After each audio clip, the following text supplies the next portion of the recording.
All my bags are packed. I'm ready to go.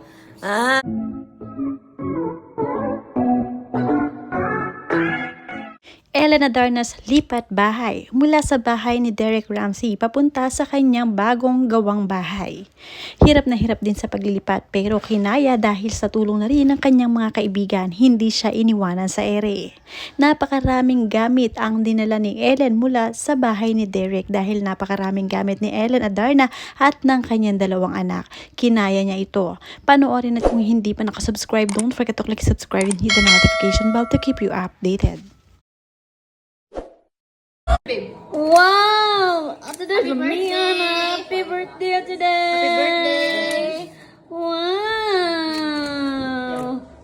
Expert naman ganyan siya. Catering naman eh si Ate Dash. Oy, all-rounder man ganyan siya. Oh. Kailangan skin first. Ha? All of the details. Oh. Oh. Oh. Oh.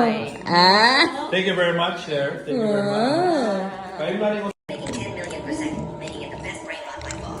And it was the best until it update 6. Finally, mula last night na nagpa-dinner siya sa bahay ni Derek Ramsey, ay agad na nga siyang nakalipat dito sa kanyang bagong bahay kasama ang kanyang mga kaibigan. Nagpakain din siya dito at naghanda na kaunti para naman kahit papaano ay mayroon silang kakainin magkakaibigan.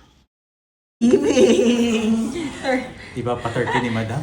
Iba pang turkey ni Madam. Anak nung 30 to. Anak mo na ng 30. Next year na tayo bawi. Next year tayo pa. Happy Thanksgiving! Ayan na. Kainin mo. Yes! Yan. Unti-unti ay kinukumpleto na nga ni Ellen Adarna ang mga gamit sa kanyang bagong bahay.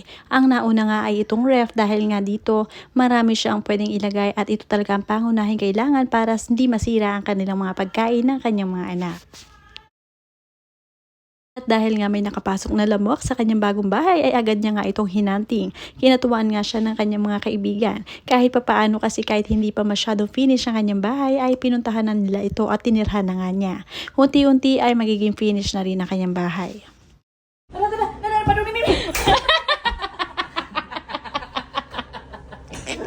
Padung ni Mimi! Kasli ko ni Mimi!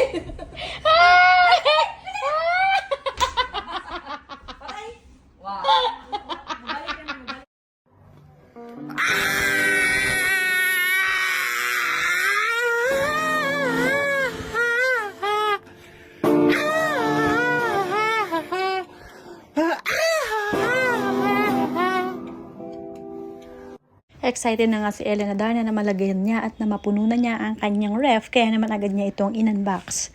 Nang sa gayon ay hindi na sila puro order ng food ng kanyang mga anak at makapagluluto na nga rin siya sa kanyang sariling bahay na hindi na nga niya nagagawa noong sila ay magkasama ni Derek Ramsey. Ito ay ang ilan sa mga gamit na kinuha ni Ellen Adarna mula sa bahay ni Derek Ramsey. Ito ay mga sariling gamit ni Ellen Adarna at pinaglalagay niya nga ito sa maleta para madali nila itong mabuhat sa mga sasakyan. At marami na nga rin na nagpadala sa kanya ng mga pillow na gagamitin nila sa kanilang kwarto. Kaya naman ito ay sinubukan ni Ellen Adarna at talagang nahiga pa nga siya dito. Napakaganda ng kanilang mga pillow, hindi basta-basta ang quality.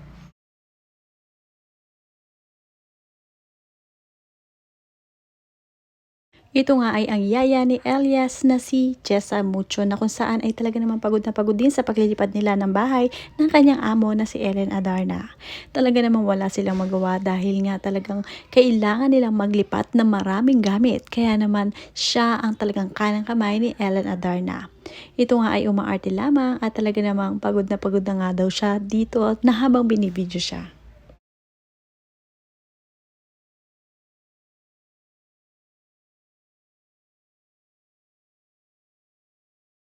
Ngayon nga ay medyo nakakaluwag-luwag na nga sa oras itong si Ellen Adarna kahit papaano ay naayos na nila ang kanilang munting tahanan ng kanyang mga anak. Dito nga ay nag-open nga siya sa publiko na pwede siyang tanungin ng kahit na ano at siya ay sasagot. Dahil nga wala siyang ginagawa sa ngayon, kaya naman ito ang kanyang libangan. Medyo nakaka-adjust na nga itong si Ella Ladarna sa kanyang pang-araw-araw na buhay.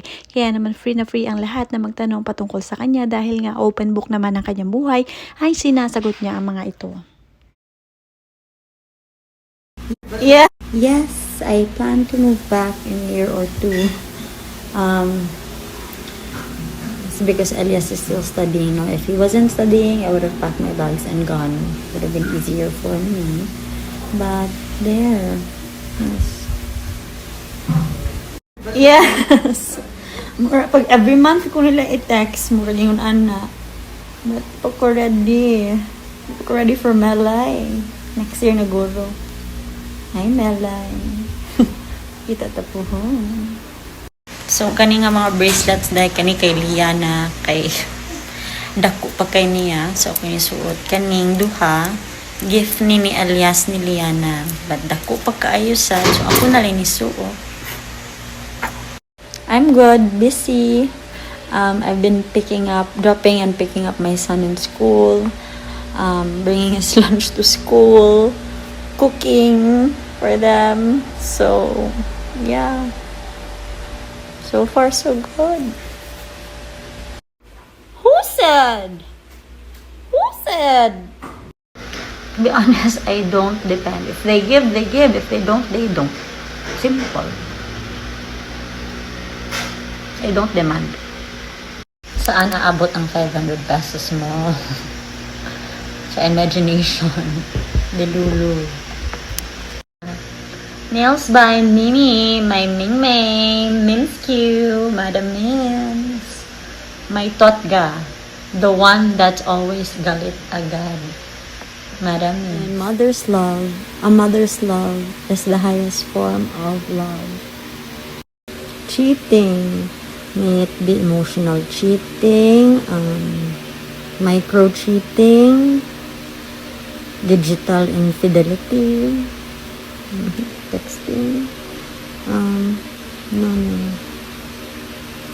All my bags are packed, ready to go. I'm all